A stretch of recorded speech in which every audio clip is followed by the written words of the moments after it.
Ainsi va la République démocratique du Congo, l'éternelle situation sécuritaire à l'Est, tractation autour de l'élection des gouverneurs, vice-gouverneurs ainsi que des sénateurs. Messieurs et dames, tels sont les enjeux au pays de Félix Tshisekedi Tshilombo. Bienvenue à tous et à toutes. C'est bel et bien enjeu. Fidèle à nos rituels, découvrons à présent notre invité des marques, c'est bien sûr Eje Omo.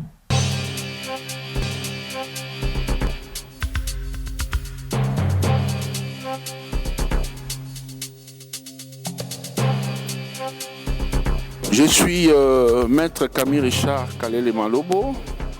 Je suis avocat. Je suis secrétaire général du parti politique AREP. Je suis président de l'ASBL Génération Congo Nouveau. Je suis un Congolais épris d'épée qui aime, qui adore son pays et qui a de la passion de servir son peuple.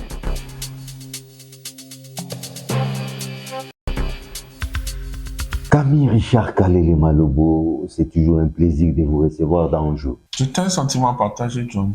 Et c'est pour la toute première fois qu'on vous reçoit comme étant secrétaire général de AREP, Agissons pour la République, les partis chers à l'honorable Guy Luando Moyo.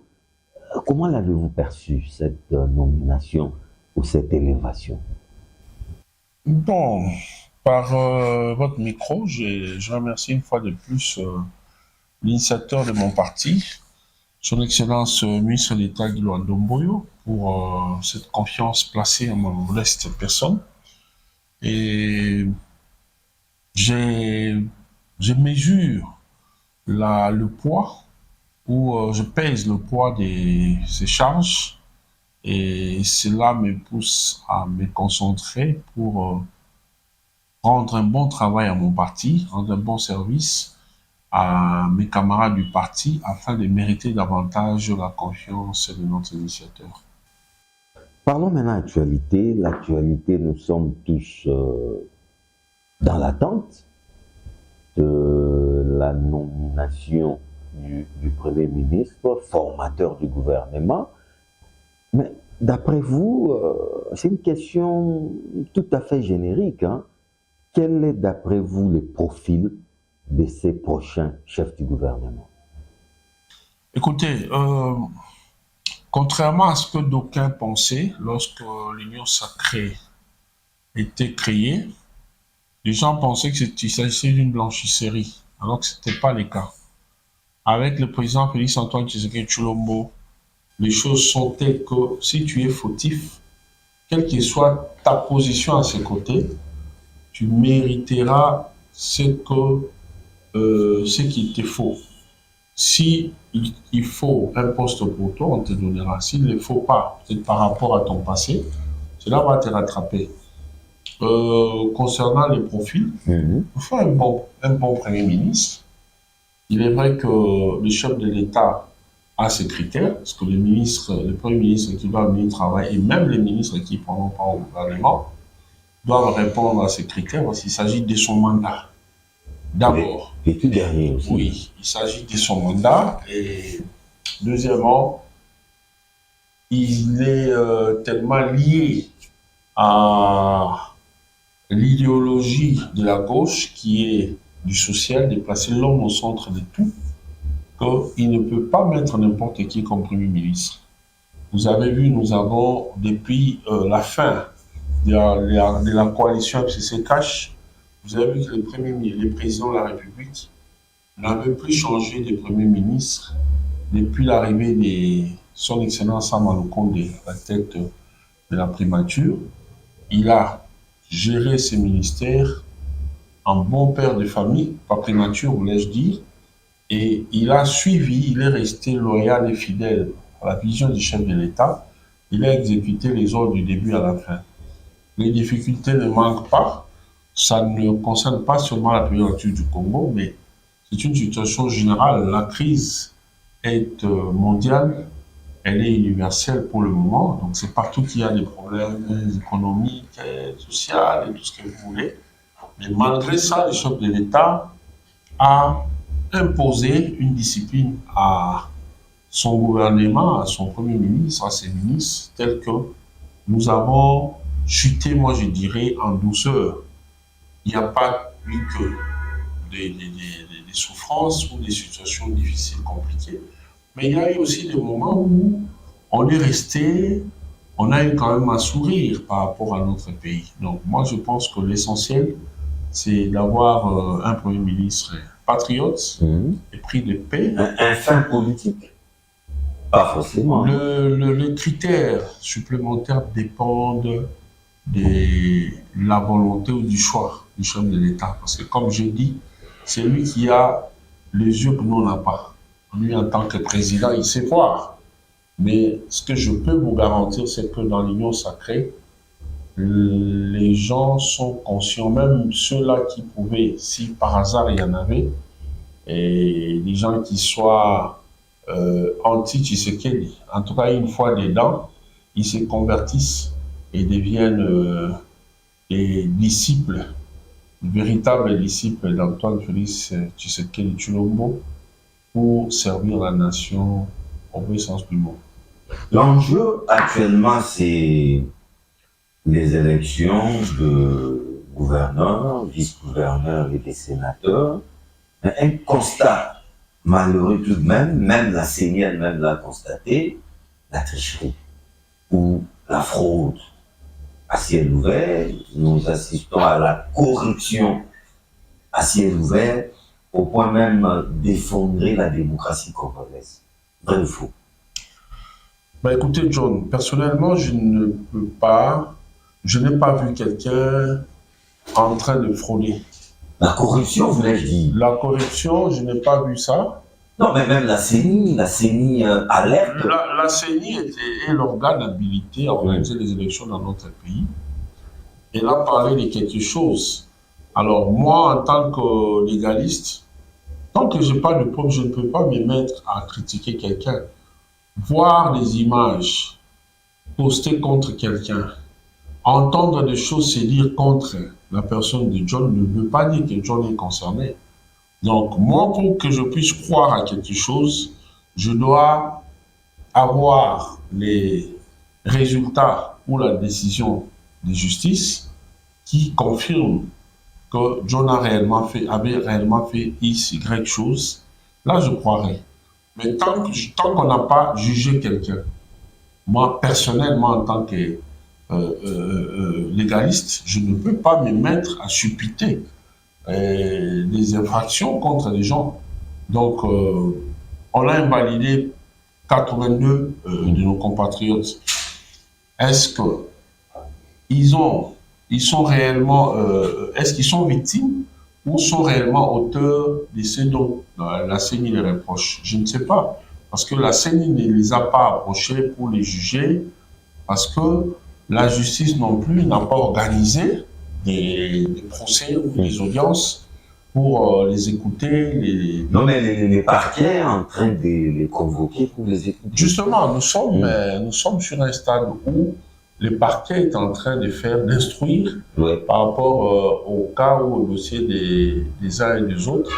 Tant que les conclusions ne sont pas sorties, personnellement, je ne vois vraiment pas comment je peux affirmer des choses liées à la corruption ou à la tricherie. Donc, je ne sais pas les dire et j'attends voir, j'observe. Quand nous aurons des affirmations ou carrément la confirmation des justices, là, je pourrais commenter. Mais cette pratique, supposons même que cette pratique est réelle, mais ne se justifie pas par notre système électoral. Les députés provinciaux ou les députés provinciaux vous diront, moi j'ai battu campagne, d'ailleurs j'ai vendu la parcelle familiale, j'ai des dettes dans telle banque, comment voulez-vous que je vous octroie un siège au Sénat ou le poste de gouverneur sans contrepartie? Moi, je n'ai pas entendu un député dire ça. Non, mais il ne peut pas le dire, mais ça s'est dit à voix basse. Non, personnellement, je n'ai pas entendu, je n'ai pas vu. Si tel est le cas... Ou autrement dit, est-ce un argument qui tient? Non, c'est ce que j'ai dit. Je n'ai pas entendu quelqu'un, un député provincial de Kinshasa ou d'ailleurs dire ça. Personnellement, je n'ai rien entendu. Je ne suis pas... Mais moi, je vous dis que moi, j'ai entendu. Si vous l'avez entendu, donc c'est de l'anti-valeur. Ce sont des choses à fustiger. Mais pour ce qui me concerne, moi... Quelqu'un qui a la parcelle familiale? Non, écoutez, John, on ne peut pas envoyer des gens siéger alors qu'ils sont censés aller défendre la population, prendre position contre tout ce qui a trait à la violation de la Constitution, laisser une telle personne ou donner opportunité à une telle personne d'aller aux institutions grâce à ses billets de banque. Non, c'est suicidaire. Ça, on ne peut pas tolérer. Donc, si jamais il y a des cas comme ça, je condamne ça, je fustige le comportement de ces compatriotes. Mais un bon légaliste, comme je l'ai dit, je le répète, je n'ai ni entendu ni vu. Je crois qu'il s'agit peut-être de supputation. Parlons de l'élection du gouverneur, en commençant par les miroirs de la République démocratique du Congo, la ville de Kinshasa. Camille Richard Kalele Malobo, quel est l'état des lieux de la ville de Kinshasa actuellement? Mais écoutez, la ville-province de Kinshasa était mal gérée. Il faut qu'on se le dise. Nous sommes dans l'Union sacrée. Nous sommes en démocratie. Le président de la République nous a toujours encouragés de parler, de s'exprimer par rapport à ce que nous constatons. Nous ne sommes pas dans une prison. Nous ne vivons pas non plus sous une dictature. Avec le président Félix Antoine Tshisekedi Tshilombo, c'est les dialogues. Quand vous voyez que ça va, ça va. Quand ça ne va pas, il faut parler pour chercher, se mettre à chercher des solutions. La ville de Kinshasa n'a pas été convenablement gérée. Je pense que les gens se sont plus contentés. C'est un problème d'ordre. Les gens se sont plus contentés de gérer l'argent que la ville elle-même. Parce que, au vu de tout ce qu'il y a comme poubelle par-ci, par-là, même en plein centre-ville, nous pensons qu'il y a un problème. Un sérieux problème. Il faudrait que les députés provinciaux nous fassent plaisir cette fois-ci de faire le choix d'un digne fils de la ville de Kinshasa qui va cette fois-ci travailler pour le bonheur des Congolais. Aujourd'hui, nous trouvons en plein centre-ville les poubelles, il y a des routes qui sont devenues complètement impraticables. Tu ne sais plus entrer parce qu'on a tellement déchargé les immondices que cela a fait appel même à des sables. Alors ça a fait des montagnes difficiles de passer. Alors on ne peut pas se taire. Il s'agit bel et bien de notre ville. Nous devons la chérir, nous devons la soigner, nous devons la préserver de tous ces microbes, de toutes ces poubelles, parce que ce n'est que source de maladie. Camille Richard Kalele Malobo, l'Est de la République démocratique du Congo, encore l'Est, et encore, on dit tantôt qu'il faut dialoguer. S'il faut dialoguer, avec qui il faut dialoguer? Pour quel résultat? Ou estimez-vous qu'il est temps qu'on recourt à d'autres méthodes? John, la République démocratique du Congo a sa souveraineté et doit la garder le plus longtemps possible. Aussi longtemps que ce monde doit exister, nous n'allons jamais tolérer ni nous, ni nos enfants, encore moins nos petits-enfants et arrière-petits-enfants, ne toléreront que le Rwanda ou un quelconque pays limitrophe ne prennent ne plus qu'1 mètre carré de nos terres. Ça, on ne va jamais accepter. C'est clair, ça ne passera jamais. Donc, s'il y a des gens qui rêvent de cela, ils peuvent continuer à rêver parce que c'est permis à tout le monde de rêver. C'est permis à tout le monde de rêver. Il n'y aura jamais, alors jamais, cette facilité-là. Le chef de l'État, moi je l'ai dit souvent, c'est le seul à avoir le contrôle du pays. Le mieux informé d'entre nous tous. C'est l'homme le mieux informé, c'est l'homme le plus informé, c'est celui qui a les thermomètres de la marche de la nation de manière générale. Et c'est là, seconde après seconde. Qu'il soit à Kinshasa comme à l'étranger ou même à l'intérieur du pays. C'est le seul à avoir toutes ces manettes-là. Mais si jamais il lève une option parlant du dialogue ou pas, mais qu'est-ce que moi ou tant d'autres compatriotes, alors que nous ne maîtrisons rien comme information, nous nous contentons de supputations, nous nous contentons de la spéculation, de tout ce qui s'écrit, de tout ce qui s'est fait sur la toile. Et pour ça, juste pour ça, nous prétendons avoir un mot à dire, avoir un mot à placer par rapport à la situation sécuritaire du pays. Mais c'est une folie. Moi, je le dis toujours, au Congo, en dehors peut-être en dehors des premiers ministres. Et les premiers ministres, là, ceux qui ont quand même géré pendant quelques années, ils peuvent avoir de quoi parler, de quelques orientations, un point de vue à émettre.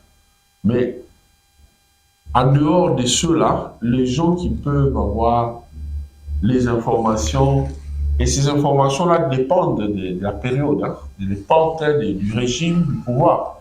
Chaque président vient avec ses méthodes, ses stratégies déjà. Alors, à part ces quelques premiers ministres et le chef de l'État en fonction, et peut-être un peu celui honoraire, mais personne d'autre ne peut prétendre maîtriser la République du Congo, maîtriser les informations sécuritaires, ainsi de suite. Alors, il faut respecter le chef de l'État.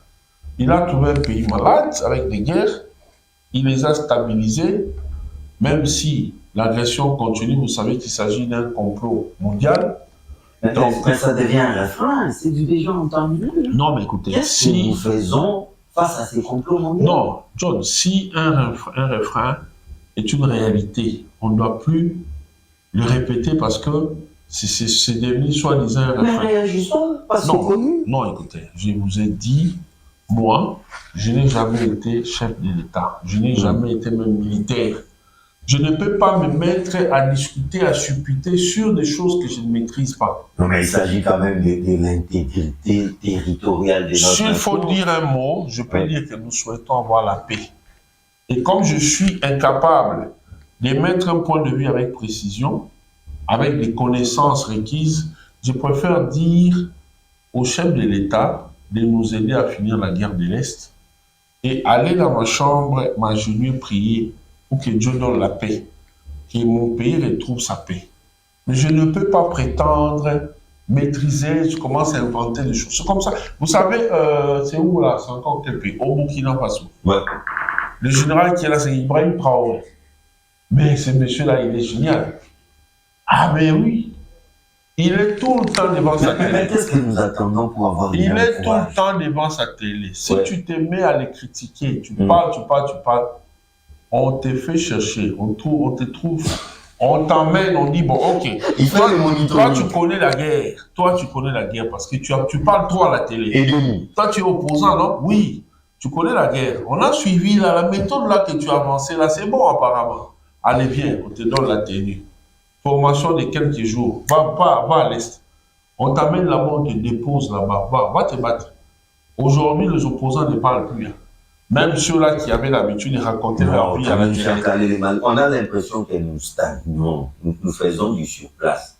Qu'est-ce qu'il faut faire concrètement pour faire sortir de cette impasse au lieu de commencer à intimider les gens? Le chef de l'État a, d'abord, lui, comme je dis, il est détenteur de plusieurs informations, de plusieurs stratégies pouvant faire décanter cette situation. Il a entouré des militaires, des gens formés spécialement pour ce genre de cas, pour le traitement de ce genre de situation. Alors ça, déjà, c'est bon. Maintenant, pour ce qui me concerne, moi, en tant que fils du pays, je veille et je prie tout simplement pour que Dieu aide notre chef de l'État à réaliser ses projets qui est de ramener la paix en République du Congo. Pour le reste, parler, supputer, crier. Mais c'est de la folie. Ça ne pose pas problème. C'est de la folie. On ne peut pas être là à parler des choses dont nous ne maîtrisons pas, ni les tenants ni les aboutissants. Il faut seulement prier que la paix revienne encourager. Comme par enchantement. Encourager. Par des prières. Par des prières. Non. À chacun de faire sa part. À chacun de Non, faire la sa paix part. reviendra par des prières. Non. John, je dis ceci. Il y a des combattants qui sont FARDC, qui sont sur terrain, qui sont au front, en train de se battre. Tout ce que moi je peux leur donner, c'est la prière. La prière et les encouragements sur les médias, sur les réseaux sociaux. Les encourager à aller de l'avant. Mais en dehors de ça, le reste des tâches appartiennent au chef de l'État et à l'armée. Je ne peux pas me permettre d'aller commencer à parler de choses que je ne maîtrise pas, non. Si tu es avocat, moi, on peut parler droit, on peut parler de nous.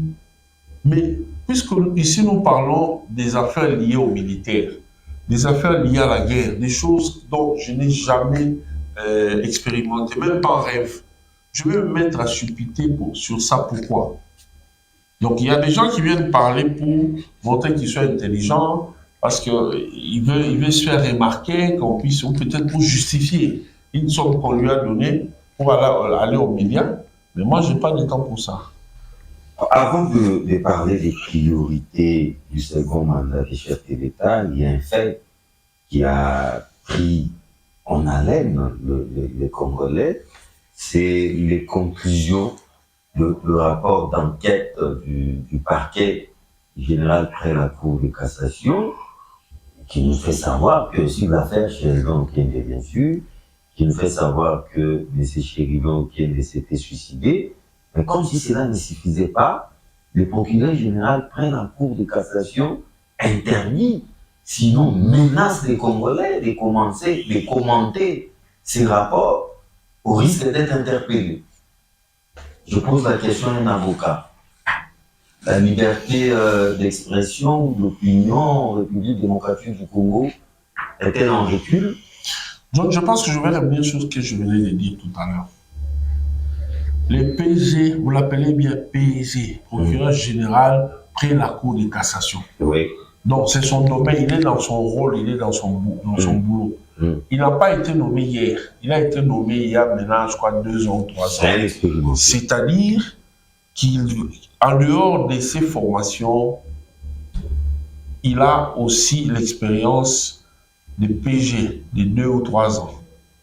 Et quand ils ont fait faire l'enquête, ce n'était pas des histoires genre les colons, non. Ils ont mis tout leur temps. Regardez tout le mois que ça a pris. Ils ont fait les enquêtes. Après avoir mené toutes ces enquêtes, les conclusions nous sont parvenues. Oui. Et il nous a fait les récits de ces conclusions. Mais où est le mal? Où est le mal? Non, le problème n'est pas là, mais interdire aux Congolais de commenter ces rapports. Oui, parce que les gens... Non, parce que les gens sont champions en déformation, à dénaturer tout le monde est fait. Tout le monde connaît tout. Il y a des gens, quand on dit non, moi je vais à la... Il te vient avec 15 papiers duplicataires. Il a écrit ça, il a raconté sa vie dedans, et il vient, il commence à vous parler. Il veut démontrer que c'est pas difficile. S'il fallait commencer à suivre les émissions, suivre les jeunes gens qui passent à la télé, je pense que tous les jours, le parquet allait commencer à les cueillir comme des petits chiens ou des chenilles. Parce que vous allez voir quelqu'un se mettre à parler en mal de vous, en mal de votre parti, en mal de votre regroupement, en mal de votre famille, ou je ne sais pas quoi, sans en avoir d'abord le droit, sans avoir été mandaté. Deuxièmement, il se met à parler avec conviction. Donc au besoin, il peut même brandir des preuves, alors des fausses preuves, il les brandit pour montrer que non, lui maîtrise tout. Vous voyez? Donc ce sont des choses à bannir. C'est à vous les journalistes de nous aider à quitter cette étape-là. Parce que vraiment, sinon, ça ne va pas. Visiblement, vous semblez prendre fait et cause du procureur général, qui n'a pas du tout tort.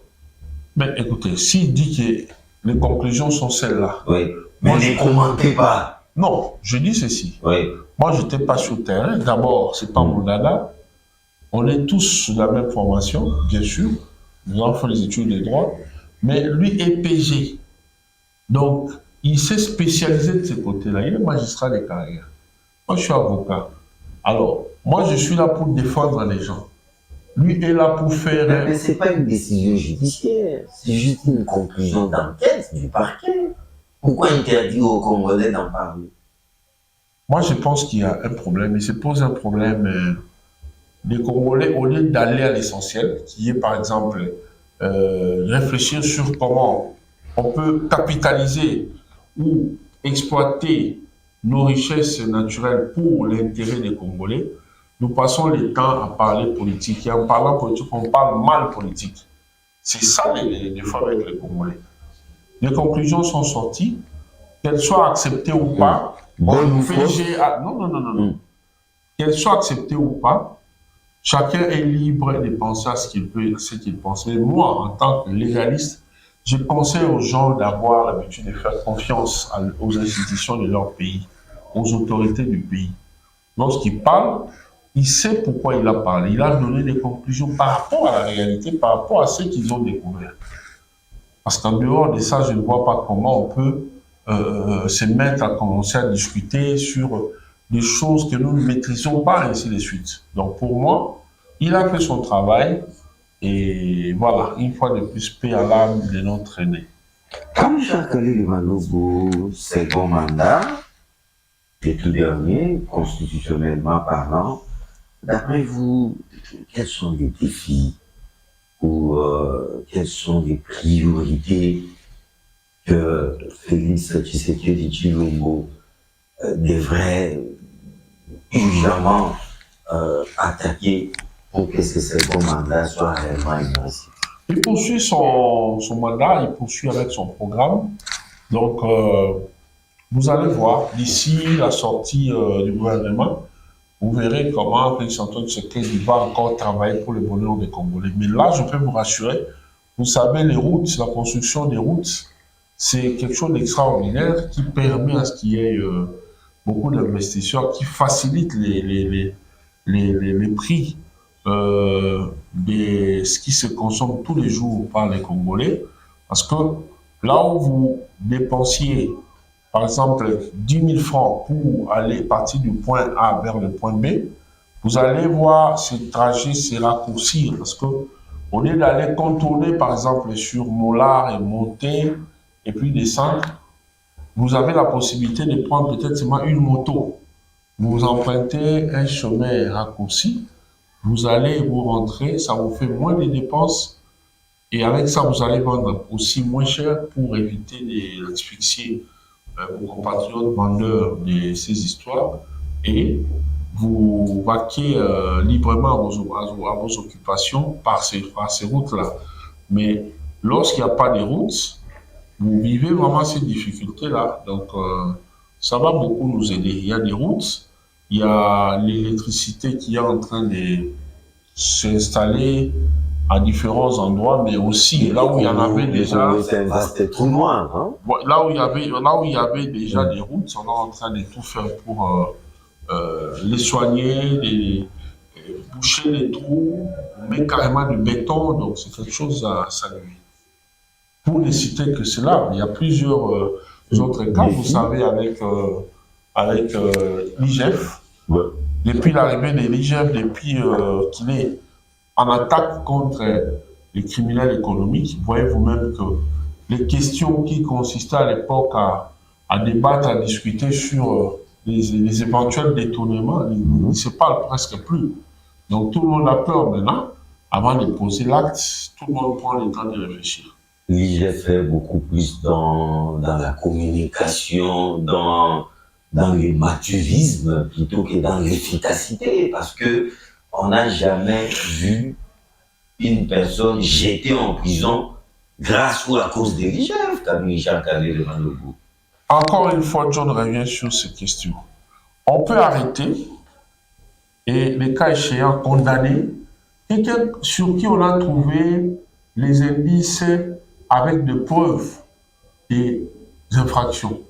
Mais s'il n'y en a pas, on arrête à titre préventif. Mais pourquoi tambouriner de la sorte? Non, mais écoutez, ça fait partie, il nous a expliqué, ça fait partie de son rôle. Déjà, vous savez, avec ces sorties médiatiques, vous savez combien de voleurs, combien de criminels économiques se sentent découragés. il nous rend un très grand service. Moi, je pense qu'il faut reconnaître le mérite de l'IGF. Il ne faut pas attendre après la mort de quelqu'un pour le juste critiquer. même rôle d'épouvantail pour faire Du peur. tout. On arrête les gens. Et peut-être des gens que vous connaissez, que vous avez vu ressortir par la suite. Mais moi, je vous assure que l'IGF traque vraiment les gens. Les gens qui méritent d'être traqués pour payer des impôts et taxes. Et c'est quelque chose de très important. Mais en même temps, ça fait peur à ceux-là qui étaient habitués à bouffer l'argent de l'État. Ils ont peur aujourd'hui. Donc, un ministre, avant de faire quoi que ce soit, il prend vraiment le temps de vérifier, se rassurer de l'opération qu'il est en train de vouloir faire ou de l'acte qu'il cherche à poser. Voilà. Alors, nous atterrissons déjà, nous retrouvons encore une fois le secrétaire général de AREP. Quelles sont vos ambitions, quelles sont les ambitions du parti AREP pour ces 5 prochaines années aux côtés de Félix Tshisekedi? AREP est un parti politique de la majorité, un parti qui évolue derrière les chefs de l'État. Nous avons notre initiateur, le ministre d'État Guillaume Ndomboyo, initiateur de ces précieux partis.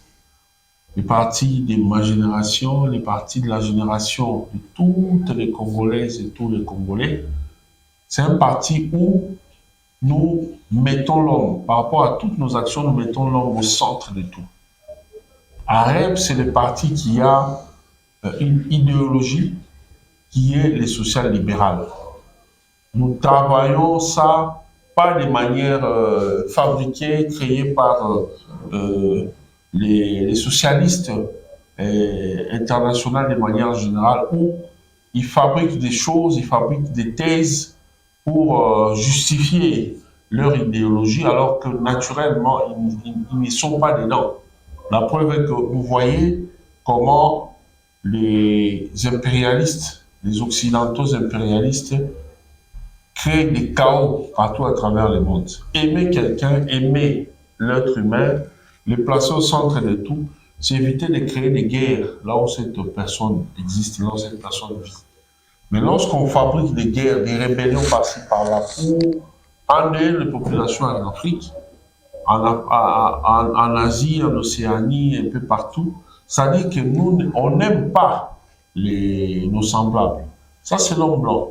Alors que nous, en tant que Congolais, en tant qu'Africains, en tant que Congolais, donc quand nous parlons du social libéral, nous sommes réellement dans ça. Et nous ne forçons pas. Les social, là, ça coule dans nos veines. Nous fonctionnons vraiment comme étant une société politique qui respecte les droits de l'être humain, qui marche selon la volonté universelle qui consiste à faire respecter les droits des uns et des autres. Donc, ça, c'est de ces côtés-là. Mais nous ne sommes pas dans les socialismes où on encourage le fainéantisme. Vous avez des gens, même lorsqu'ils ne font rien, vous vous contentez de leur pomper les billets de banque alors qu'ils ne font rien. En Europe, vous trouvez des gens, il ne fait rien, il a ses 2 bras, il a ses 2 pieds, il est en forme, il n'a aucun problème, mais ce monsieur ou cette dame ne travaille pas. Il se contente d'attendre des salaires à la fin du mois au ministère des Affaires sociales. Ce sont des pratiques à bannir. Par rapport aux problèmes qui sont les nôtres, c'est important de prendre conscience, de se concentrer, de se sacrifier et bosser dur pour permettre à la République de décoller. Et quand cela sera chose faite, vous verrez vous-même comment les choses vont commencer à se passer, comment ça va commencer à être. Alors, autre chose, AREP a une particularité, AREP a un totem. AREP a un totem, notre totem c'est le colibri. Les colibris, vous connaissez l'histoire de ces petits oiseaux-là merveilleux qui, alors qu'il y avait incendie au village, là où ils se retrouvaient en ces moments-là, tous les animaux des grandes capacités physiques prenaient leur direction pour fuir, évitant le feu et ils cherchaient à se sauver.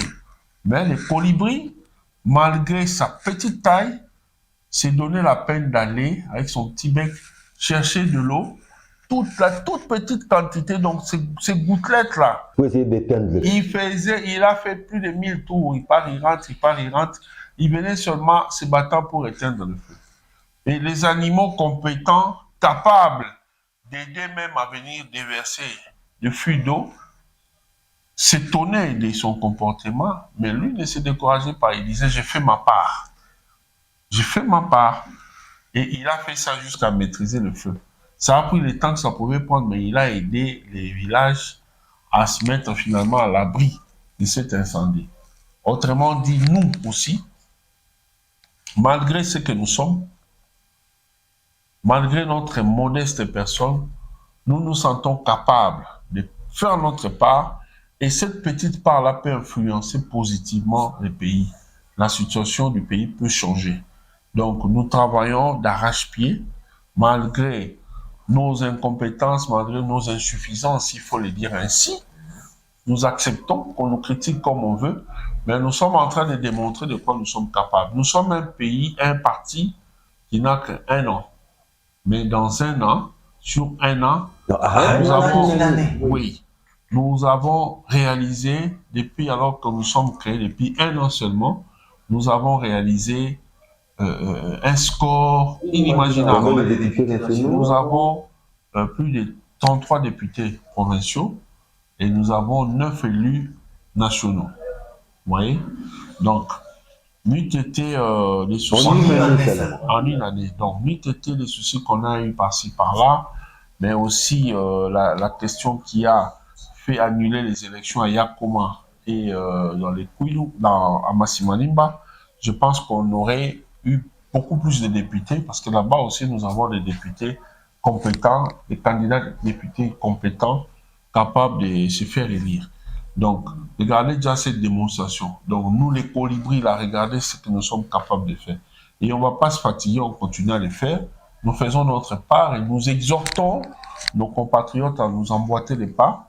Ceux-là qui n'ont pas de partis politiques ou ceux-là qui sont dans des partis politiques où ils sentent vraiment que ça ne va pas, c'est une œuvre des individus, c'est une question des sociétés, des familles et tout. Ils n'ont qu'à venir nous rejoindre chez AREP. Ils ne seront pas déçus. Nous sommes un parti vraiment important, un parti de la majorité, un parti important qui lutte, qui travaille jour et nuit pour l'intérêt de la population. Jacques Kalele Malobo, c'était votre conclusion, à moins que vous n'ayez un dernier mot. En tout cas, pour aujourd'hui, comme je dis, je demande tout simplement aux Congolaises et Congolais d'accepter de venir militer avec nous dans la REP. C'est le parti cher à Son Excellence Maître Guilo Ndomboyo, ministre d'État. Et ici, nous sommes dans une logique du militantisme. Chez nous, c'est le respect mutuel. Chez nous, c'est le travail. Chez nous, c'est l'abnégation. C'est s'oublier au profit des autres. C'est ça le principe chez nous.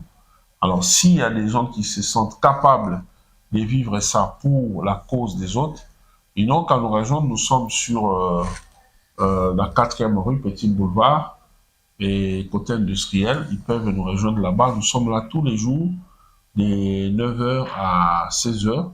On pourra se voir, on pourra développer, parler de pas mal de choses et pour aider notre République à aller de l'avant.